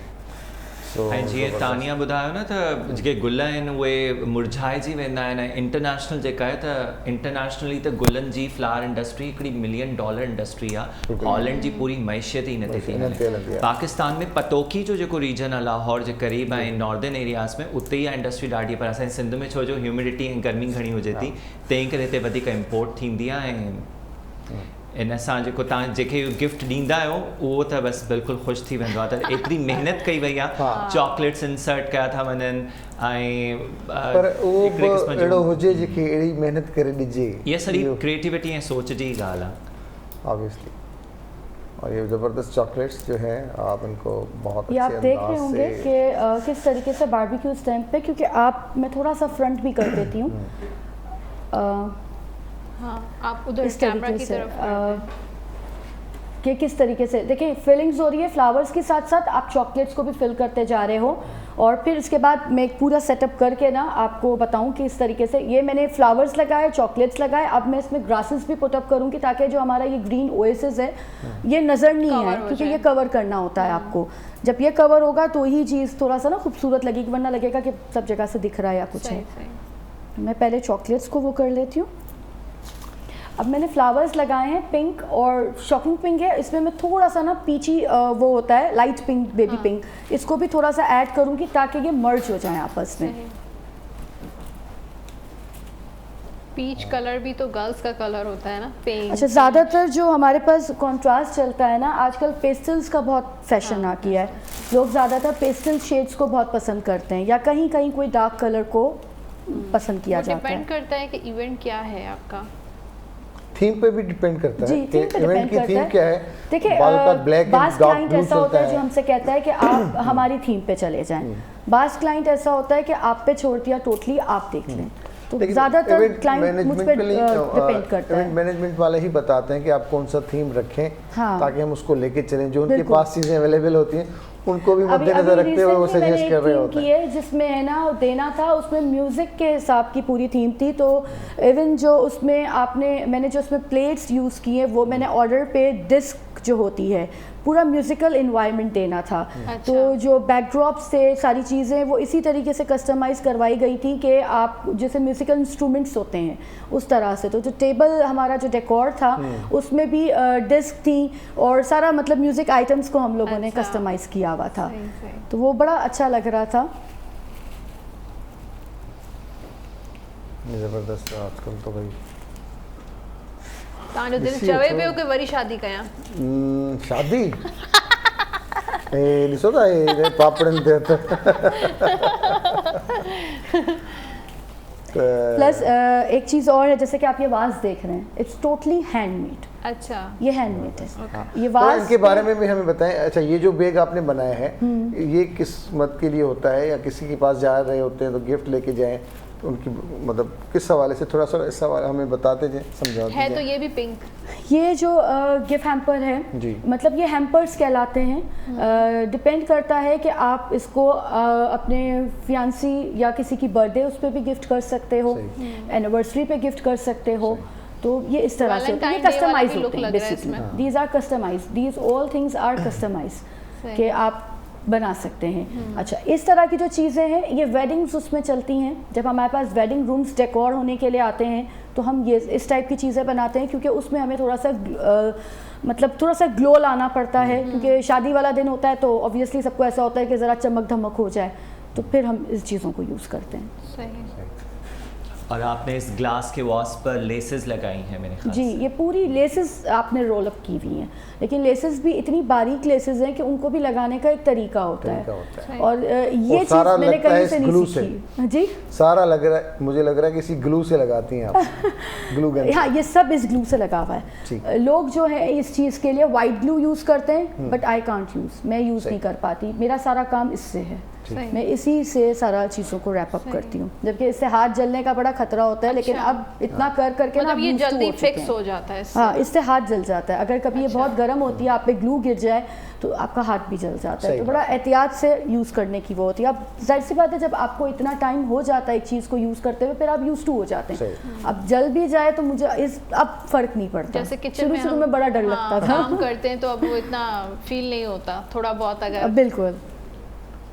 तो माशाल्लाह से बहुत खूबसूरत। ये क्या बनाया आपने? ये मेरे पास बनता है इंगेजमेंट्स वगैरह के लिए। अच्छा।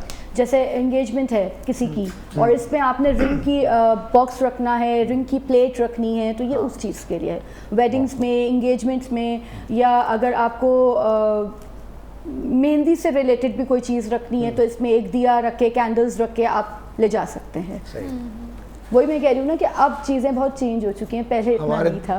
हमारे दौर में तो हमें दिमाग भी इतना ही लगाना पड़ता है कि हम किस तरीके से चीज़ों को सेटल करें। मतलब लोग ये है कि खुद बनाएं, थोड़ा टाइम बचाने के लिए आप लोगों से कांटेक्ट कर सकते हैं कि हर चीज़ आप लोग रेडी कर कर उनको दे दें। जी बिल्कुल। तव्हांजे दौर में छा अहिड़ो क़िस्म जो हूंदो?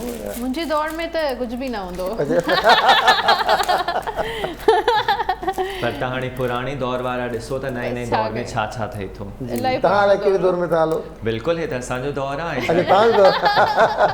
असांजे दौर में तव्हां ॾिसो न केतिरियूं प्यारियूं प्यारियूं शयूं आहिनि। मां त 40s जे छा करा, 40s जे दौर का ॻाल्हि कोन्हे, तव्हां पंहिंजे धीअनि पुटनि जे लाइ सभु कुझु करे सघो था। तानिया तव्हांखे हुन में तमामु घणी हेल्प करे सघे थी। उनसां जी था ॻाल्हि कयूं तव्हां? बिल्कुलु, तव्हां बि ईंदव न, मां तव्हां सां गॾु आहियां न, त असांजो दौर आहे न, तॾहिं त असां हिननि खां पुछियो हे त। पर ॾिसो, मुंहिंजी शादी थी चुकी है, तव्हांजी थी चुकी है, हमीर जी शादी न थी है। बिल्कुलु, मां ज़रूरु पंहिंजी शादी में तानिया जूं सर्विसेज हासिल कंदुमि। शादी कयो था ज़रूर। दिल चवे पियो इन्हनि खे ॾिसी कि शादी जल्द थियण घुरिजे। जहिड़ो तानिया जो आहे, मुझे भी इस तरह का बहुत ज़्यादा शौक है और मुझे तो जो भी आइडिया चाहिए होता है मैं तो पिंटरेस्ट से निकाल देता हूँ कुछ। और पंहिंजी फियांसी खे छा गिफ्ट कंदा?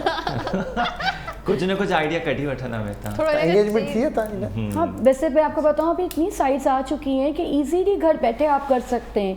और बहुत सारे लोगों ने, मैं जैसे बताऊँ, पेंडेमिक में बहुत इश्यूज सबके साथ हुए, किसी की जॉब चली गई, किसी का कुछ। ये चीज़ें ऐसी हैं कि अगर आपका इंटरेस्ट है ना, आप घर बैठे बैठे आराम से कर सकते हैं। आपके पास अब नेटवर्किंग इतनी आ चुकी है, गूगल पे कोई भी चीज़ आप सर्च करें आपको हर चीज़ मिल जाती है। यूट्यूब बेस्ट है कि आपको बहुत आइडियाज़ तो मिल जाते हैं, बंदा कर भी रहा होता है। आपको आइडियाज़ है कि आइडियाज़ की बुरी बात तो नहीं है। बेस्ट से थोड़ा पीछे हैं। तो आस्ता आस्ता चीज़ें अभी हमारे पास ये पहुँची हैं। वेस्ट तो कब का कर चुका है और अब हम कर रहे हैं, ये भी अच्छा है कि हमारे पास अच्छा, ये ऑलमोस्ट कंप्लीट हो चुका है।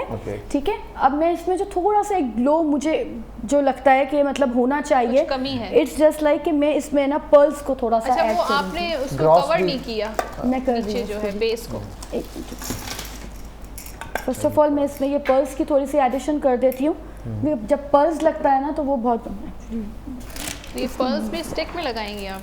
नहीं, पर्ल्स लगेंगे ग्लू गन से, पर्ल्स स्टिक में नहीं लगेंगे। ये भी ग्लू गन, मतलब ग्लू गन जो है वो बहुत ज़रूरी है, बहुत ज़रूरी है।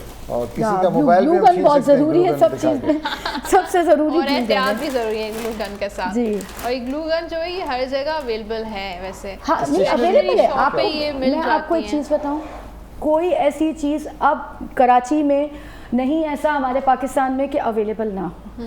एवरीथिंग यू कैन गेट, आपके पास जगहें हैं, आपके पास बुक स्टॉल्स हैं, glue gun glue sticks book stall पे इजीली अवेलेबल होती हैं। इवन छोटी छोटी क्यूट चीज़ें आजकल निकाल दी है, जैसे कि मैं दिखाना चाहती हूँ umbrellas, you can use this also. हाँ, ये उसमें ड्रिंक वगैरह में डालते हैं, ड्रिंक वगैरह में नहीं, आप कोई ऐसा अगर बना रहे हैं ना, इट्स जस्ट लाइक उससे बड़े साइज की हैं। अच्छा, ये बड़े हैं, वो जूस से बड़े साइज़ की। आप इसको एक साइड से थोड़ा सा ये डैमेज हो गया, ये एक साइड से आप लगा सकते हैं। तो इट्स डिपेंड कि आपके पास आइडियाज़ होने चाहिए। सही बात, कि आप इसको किस तरह से यूज़ कर रहे हैं, आप इसको किस तरीके से इस्तेमाल कर रहे हैं। जी, चीज़ें मैंने कहा बहुत सारी अवेलेबल हैं, बहुत अवेलेबल है। मतलब अब कोई ऐसी चीज़ कोई नहीं कह सकता कि हमारे कराची में अवेलेबल या पाकिस्तान में अवेलेबल नहीं है। एवरीथिंग, लेकिन बस ढूंढने की और सोचने की बात है। कलर कॉम्बिनेशन का ख्याल रखने की ज़रूरत। कलर कॉम्बिनेशन देखिए, मैं आपको बताऊं, ड्रेसेस में बहुत ज़्यादा लोग इलेक्ट्रिक ब्लू या रॉयल ब्लू को रेड के साथ कर लेते हैं, बट उसमें अगर आप कभी रॉयल ब्लू या रेड को यूज़ करते हैं वो कभी भी अच्छा नहीं लगता, बहुत ओवर लगता है। तो कलर कॉम्बिनेशन सबसे मेन चीज़ है कि आपके पास कलर कॉम्बिनेशन होना चाहिए कि आप कौन सा कलर कॉन्ट्रास्ट करके यूज़ कर रहे हैं।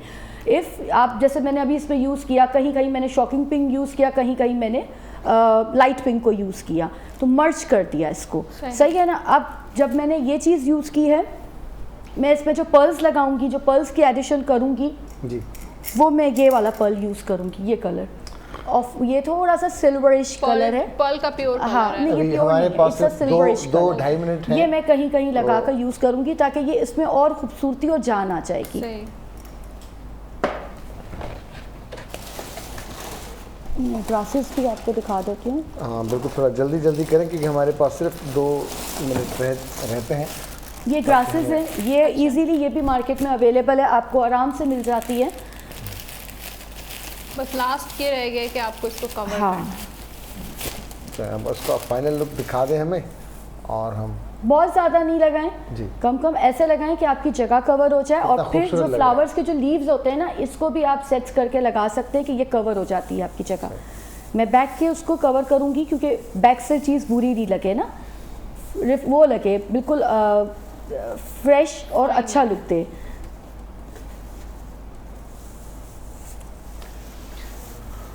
और सबसे प्यारी जो कैंडीज में बैठी हुई एक प्यारी सी बेबी है, वो सबसे क्यूट लग रही है, डॉल छोटी सी। अच्छा, बेबीज़ के लिए, बच्चों के लिए थोड़े सॉफ्ट कलर्स होने चाहिए। हाँ, और अगर ब्राइडल वगैरह या एंगेजमेंट उसमें थोड़ा सा डार्क अच्छा लगता है, थोड़ा सा ब्राइट कलर इस्तेमाल करें तो ज़्यादा अच्छा लगेगा। आजकल तो बच्चे भी, आजकल मैं एक अपने हिसाब से ले आया टॉय बच्चों का, तो मेरी बेटी ने एकदम मुझे हक किया और कहा कि पॉपकिंस, और कैरेक्टर्स उसको याद और सारी चीज़ें और नाम, मैं ऐसे देख रहा था कि इसको सब पता है। और ये अच्छा, मैं मज़े की बात बताऊँ आपको, मैंने देखा है कि बच्चों में बहुत ज़्यादा हो किया है, मतलब बच्चों को भी बहुत शौक हो चुका है। जब इसको ऐसे कर दें आप ताकि ये जी, जब स्कूल नहीं थी तो मैं देखती थी कि बच्चे भी बड़ा इंटरेस्ट ले रहे होते थे इन चीज़ों में। हाँ, आपने पर्ल ऐड कर दी? नहीं, मैं पर्ल ऐड कर रही हूँ। हाँ, जल्दी से थोड़ा जल्दी करते हैं क्योंकि हमारे पास टाइम। पर्ल्स भी हमने कहीं कहीं लगाने, हर फ्लावर पे नहीं लगाना, फ्लावर के ऊपर ये लगाना है कहीं कहीं। वो तो ऑब्वियसली हैवी लुक हो जाएगा अगर बहुत ज़्यादा पर्ल्स ऐड कर दिए तो। कहीं कहीं होगा तो वो ज़रा अच्छा लुक देता है। देखिए, प्रोफेशनल लुक आपका वहीं आता है जहाँ आपने अगर बहुत भर दिया ना तो वो आपका प्रोफेशनल लुक नहीं लगता। आपको थोड़ा सा लाइट रखना पड़ता है। ज़रूरी नहीं है कि आप एक चीज़ है तो वो सब पे आ जाए, कहीं कहीं होगा वो खूबसूरत लगेगा। Sir thank you very much. और बहुत अच्छा Wow, आप it's a उसका- handy- उस बहुत तरफ ज़बरदस्त आप इजीली है। इसको कैरी कर सकते हैं। बहुत खूबसूरत है, आप टेबल पे ही रख दें। हाँ सही है। और ये आइडियाज़ से देखिए वो अगेन बात आ जाती है कि आपका दिमाग कितना काम करता है इस चीज़ में। ये बैग्स ऐसे बनते नहीं हैं, ये बनवाने पड़ते हैं ऑर्डर पे। और एक आइडिया था, दिया वेंडर को, आप वेंडर ने अपना बना के लिंक दे वगैरह दिया। भी शेयर कर दें कि अगर कोई आपसे कांटेक्ट करना चाहता है। आपको मुझसे कांटेक्ट करना हो तो आप ब्लूमिंग लेन मेरे पेज का नेम है। इंस्टा पे भी मुझे ब्लूमिंग लेन के नाम से आप सर्च कर सकते हैं, फेसबुक पे भी, एंड प्रोफाइल पे भी मेरे अपने तानिया रोगाटिया प्रोफाइल पे भी मेरे अपने उसकी डेजिग्नेशन दी हुई है पेज की, ब्लूमिंग लेन के नाम से। आप उस पर मुझे कांटेक्ट कर सकते हैं। Thank you very much Tania. और इंशाल्लाह इन चीज़ों को देख के दिल चाह रहा है कि एक दफ़ा फिर सालगिरह ही कर दें अपनी। कुछ तो शादी निकलने वाला था लेकिन सालगिरह बोल दिया। नहीं, शादी तो तौबा कर ली, सालगिरह पे ही हम खुद को कंट्रोल में रखते हैं। थैंक यू वेरी मच, बहुत अच्छा, ज़बरदस्त। Thank you very much Hamir भाउ, तव्हांजी महिरबानी। ऐं दोस्तों, ऐं ख़ासि तौर ते असांजी भेणेरूं जेके ॾिसण थियूं, घर वेही करे ही कमु सिखणु खपे पंहिंजे घर जी डेकोर जे लाइ, ऐं ओवरऑल जेके नंढा नंढा इवेंट्स थियनि था उनखे ख़ूबसूरत करण लाइ हाणे असां वटि आइडियाज़ घणा आहिनि, यादूं ऐं वरी कैमरा ते, वरी सोशल मीडिया ते। वाओ, ॾींदा इजाज़त, सुभाणे थींदी मुलाक़ात, तेसीं ताईं अल्लाह हाफ़िज़।